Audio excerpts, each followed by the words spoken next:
ഇശലിന്റെ heaven sports athletic മീറ്റിൽ പങ്കെടുക്കാൻ വേണ്ടിയാണ് കേട്ടോ നമ്മളിന്ന് എത്തിച്ചേർന്നിട്ടുള്ളത്. 10 ഹെവൻസുകൾ കൂടി ചേർന്നുള്ള ഒരു അത്ലറ്റിക് മീറ്റാണ്. പൊരിഞ്ഞ പോരാട്ടം തന്നെയാണ് കേട്ടോ നമ്മളിന്ന് കാണാൻ പോകുന്നത്.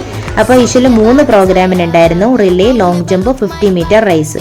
ബോയ്സ് ഗേൾസ് എന്ന 2 കാറ്റഗറിയിലാണ് കേട്ടോ ഓരോ പ്രോഗ്രാംസും അറേഞ്ച് ചെയ്തിട്ടുണ്ടായിരുന്നത്.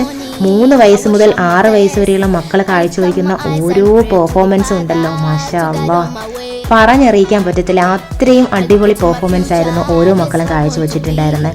അതിന്റെ പിന്നിൽ മെന്റേഴ്സ് കൊടുക്കുന്ന, മാനേജ്മെന്റ് കൊടുക്കുന്ന എഫേർട്ട് ഉണ്ടല്ലോ, അത് തന്നെയാണ് ഈ മക്കൾ ഇത്രയും നല്ല നിലയിൽ പെർഫോമൻസ് കാഴ്ചവെക്കാനുള്ള കാരണം. അങ്ങനെ first runner up goes to heavens pre school Kamaleswaram. അങ്ങനെ നമുക്ക് ഫസ്റ്റ് കിട്ടിയിരിക്കുകയാണ്. അതിന്റെ സന്തോഷ പ്രകടനത്തിലാണ് മക്കളത് ഹാപ്പി ആയിട്ട് ട്രോഫി വാങ്ങിക്കാൻ പോയിട്ടുണ്ടായിരുന്നത്. നമ്മുടെ ഈ വീഡിയോസ് ഒക്കെ ഇഷ്ടമാവുകയാണെങ്കിൽ please do like, share, comment and subscribe.